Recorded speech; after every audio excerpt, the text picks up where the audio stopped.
Hi, I'm Professor Ken Hiltner, but please call me Ken. I want to talk about one of the books that I'm currently reading, Henry David Thoreau's 1854 Walden. As I teach it every fall, I've reread this book each of the past 15 years.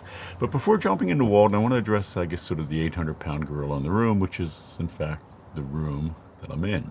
It's a real room. This isn't a green screen behind me. I am, in fact, in my backyard in this little building.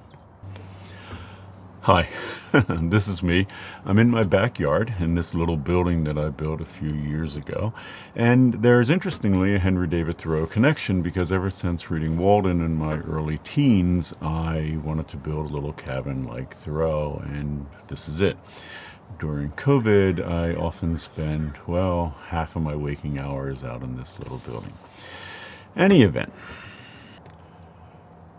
Okay, Walden, Thoreau. What a mess.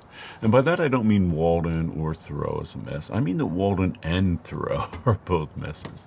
So you may be familiar with some of the glaring problems here. So where to start? Well, Thoreau talks about Walden Pond as if it were wilderness. In fact, it's just a mile outside of Concord, Massachusetts, the little town where he lived. Hardly wilderness, more like a park. Thoreau talks a lot about solitude, the wilderness solitude of Walden Pond. In fact, he had visitors nearly every day and walked home frequently, which took about 20 minutes for his mom's home-cooked dinners. Thoreau talks quite a bit about why he chose to live his life at Walden Pond. In fact, he lived there for only a couple years of his life, then spent the rest of it in a pretty conventional way. In short, the life of wilderness solitude that Thoreau paints in Walden is, let's be kind, not quite accurate. Then there's the whole civil disobedience thing. Thoreau made much of the fact that while at Walden Pond he was arrested and put in jail as a result of his protest of slavery.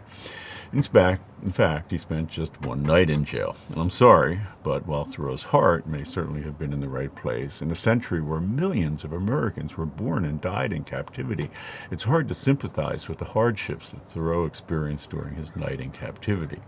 In general, it's hard to sympathize with Thoreau, as in so many ways his life was one marked by privilege. He never tires of drawing attention to the fact that at Walden Pond he lived a life of, poverty. True, but in fact, Thoreau came from a pretty wealthy family. He was educated at Harvard. A few years ago, a student of mine, Riley, noted that bookstores are littered with how to get rich manuals for people without much money. Walden is also a how-to manual. How to live like you don't have any money, when in fact you have, or at least your family has, quite a bit. In short, poverty was a game, a dalliance for Thoreau, rather than an inescapable reality of life, as it was, and still is, for so many Americans. Thoreau was privileged by more than the virtue of the fact that he had money, by the way. True, Walden Pond was hardly wilderness, but it was secluded some distance from any neighbors. 170 years ago, it would have simply not been safe for a woman, a person of color, an ex-slave, or any number of people to live alone in such an isolated place. Honestly, I'm not sure things have improved all that much in this regard in intervening years. Walden is, of course, also ableist. How exactly did he live Thoreau's lifestyle in a wheelchair, or certain medical conditions, or if you're elderly? And then there's Thoreau's personality. As journalist Catherine Scholes provocatively argued in a New Yorker article a few years ago, Thoreau was, by all accounts, a jerk, not someone with whom you would want to spend much time. Similarly, in the Apple TV show Dickinson, after meeting Thoreau, the title character concludes that he is indeed a dick. Sorry, that's not my word. It's hers. Not Emily Dickinson's word. It's extraordinarily unlikely she actually met Thoreau, but rather the impression voiced by the actress Hilly Steinfeld in the show Dickinson. Anyhow, shifting to Walden, the book. At times it's really hard to get through the text, as the writing is, nearly unreadable. I keep kidding that one day I will do a translation of Walden. The joke is that Walden is just 165 years old. Its modern English should present few challenges, and yet hardly a pleasant read. It can be downright difficult to get through at times. There's an even bigger problem with Thoreau, as I've argued in my most recent book on writing a new environmental era. 15 miles, and that's just a day's walk. North of Walden Pond lies Lowell, Massachusetts. By the time Walden was published in 1854, Lowell had become the largest industrial center in the United States. The problem is that Lowell is not mentioned in Walden, not even once. Thoreau's response to the industrial juggernaut steaming through his era, it was to turn away from it and flee to the imagined simplicity of a bygone way of life. That was a cop-out. Then as now, we need to turn to face the problems of modernity. And environmentally, there are a slew of them, head on, rather than run away from them. Okay, by now, you're no doubt wondering why in the world I'm suggesting that you read Walden when I'm clearly of the opinion that it and Thoreau are a mess. The fact is that Walden is one of the most important books that I've ever read. In some ways, perhaps the most important. That's why I keep reading it and assigning it. And while I would argue that my students should all pick it up at some point, I can think of absolutely no better time than COVID-19. Seriously, this book was written for COVID. Why? In order to explain, first watch what I'm doing. I'm pointing you somewhere. Let's see if I can point over here so you can see what I'm doing. I'm pointing you to my backpack, directing you to examine it. Once you clearly see where I'm pointing, you begin examining it. My hand becomes largely irrelevant. You might be grateful to me in my hand for pointing you there, but that's really not the point. The point is what I'm pointing you towards. That's what really matters. It's all too easy to focus on Thoreau and Walden and their faults. It's also largely a waste of time. Instead, we need to attend to where Thoreau is pointing us, to what he is encouraging us to do, what he wants us to examine. Where Thoreau is pointing us, and this is a real twist, is back to ourselves. That's what he is asking each of us to do, somewhat paradoxically, is to step outside of our lives so that we can examine our lives in detail. I know, this can sound pretty facile. Writers and thinkers have been encouraging us to do self-examination for thousands of years. Socrates did it. Plenty of people after him did it. But Thoreau is different. This is not a thought experiment. This is a call to change how you live your life. Think of life like a play, a theatrical performance that's been scripted for you. When you were born, you stepped into a role, exceptionally intricate. It was written long before you were ever conceived. What you would live, how you would live, where you would live, how you'd get around, what you would eat. This was all spelled out in detail. It's not that you weren't given some latitude in playing the role. For example, modern days, you can choose the car that you want. However, you can't usually choose to forgo having a car, not if you want to play the role successfully, to be thought of as a success. Like most people, we live the life scripted for us. Thoreau is urging us to step outside of the role and carefully examine the script. Moreover, he is urging us to do something that very few people do, to write our own script. How to begin? What did Thoreau do?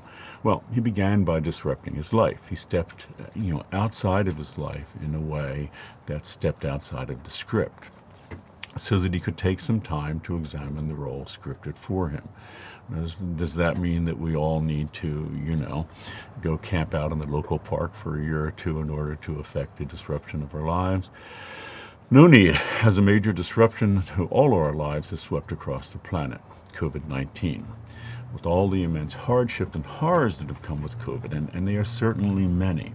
An opportunity, I would argue an obligation, has also come up for those of us who are in privileged positions to examine our lives and reflect on our many privileges. Thoreau sadly fails to address his privileges. Perhaps this is his most glaring failing. Let that be a cautionary tale to us. But seemingly everywhere you go, people keep saying that in response to COVID that they can't wait to get their lives back. But do we want our lives back? After he had walked away from his cushy life to a Spartan one on the shores of Walden Pond, Thoreau spent the next 2 years asking himself this very question. In other words, after the day-to-day life that he took for granted was disrupted, he was able to turn in on life itself to ask if he wanted it back. Although the opening of Walden Pond is taking up with quite a bit of musing on the subject at the title of this thing, the title of the second chapter really underscores Thoreau's project here, and that is Where I Lived and What I Lived For. It's incidentally a good example of where Thoreau would really need a modern translation, because after listening to him ramble on and on about himself in the opening chapter, you may well groan when you turn the page and read this heading, as it makes clear that he's going to continue on and on about himself for another chapter.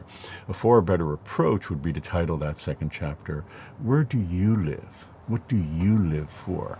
After all, this book is, as far as I am concerned, really about the reader, not Thoreau, the writer. Let's jump to that second question first. Do you really know what you live for? Well, is it wealth? Is it leisure, fame, pleasure, prestige? Well, you might expect Thoreau's discussion of what he lives for to take a philosophical turn, and certainly Thoreau is given to his share of philosophical musings. He instead focuses on something that few philosophers in the Western tradition had arguably done before him. He returns to the day-to-day.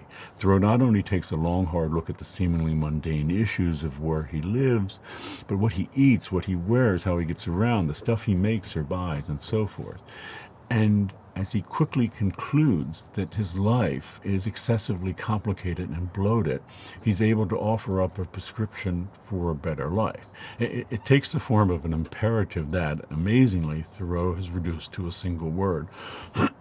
For emphasis, he repeats it twice. Simplify, simplify. In so doing, Thoreau is in many respects the great-grandparent of the modern minimalist movement. Thoreau argues that a simpler life is a better life, a happier life. In part, this is because having less means that we do not need to work nearly as much, inquiring ever more.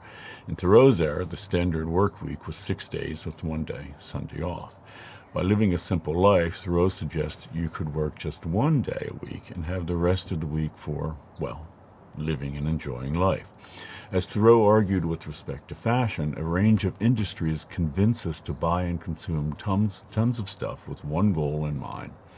And these are Thoreau's remarkable words, and they're not mine. They sound very modern. The goal of these corporations is unquestionably that the corporations themselves may be enriched. In other words, although corporations, through careful marketing, try to convince us that we will profit from the things that they sell us, it is actually, as Thoreau clearly saw, the other way around. They're the only ones that really profit. Consumerism doesn't make us happy, rather just the opposite. I should confess to why Thoreau particularly resonates with me on this count. I am, to be honest, obsessed with the climate crisis. If you take Thoreau's prescription to simplify, not only might it, as he suggests, make you happier, it can make for a far happier planet. If you're an average American, a third of your carbon climate footprint comes from your house. A quarter comes from transportation, principally having a car. Another quarter comes from all the stuff that we relentlessly consume, and another big chunk from the food that we eat. If we all took Thoreau's prescription to simplify by reconsidering where we lived, how we got around, the stuff we buy, what we eat, and so forth, we could reduce our carbon footprint by a factor of 10. I'm not talking about moving out to a cabin somewhere. People can and have done this in cities and even suburbs. So what's the magic key here? Well, I have a whole course that takes up this question, but I can cut to the chase and give you an answer in 2 simple words. Simplify, simplify. See, you didn't need to take English 23. That's it. But that's life from the outside. It's also the case that Thoreau argues that, this can bring about an inner transformation in each of us. So John Kabat-Zinn, one of the chief architects of modern mindfulness, wonderfully sums up Thoreau in this count. Allow me to quote from him. And if I can get it here. When Thoreau says, it was morning, and lo, now it is evening, and nothing memorable is accomplished, this is waving a red flag in front of a bull for go-getting, progress-oriented people. That would be people like us. Thoreau was singing a song that needed hearing then as much as it does now. He is, to this day, continually pointing out, for anyone willing to listen, the deep importance of contemplation and of non-attachment to any result other than the sheer enjoyment of being. Well, if that sounds a little Buddhist, it is, as both Thoreau and Kabat-Zinn were much influenced by the Buddha's approach to life. So, probably gone a little long here now that I look at the time. I should stop. But look, Thoreau was certainly a flawed person. Walden is a flawed book. Nonetheless, it is a remarkable and important book, not because of what it does, but because of what it encourages each of us to do. You can read it free online. Dover has a nice paperback edition that costs $5. But you really don't need to read the whole book. The first 2 chapters are, in my opinion, the most important. I definitely think that it's worth an hour or 2 of your time. Okay, I think that's it. Thanks.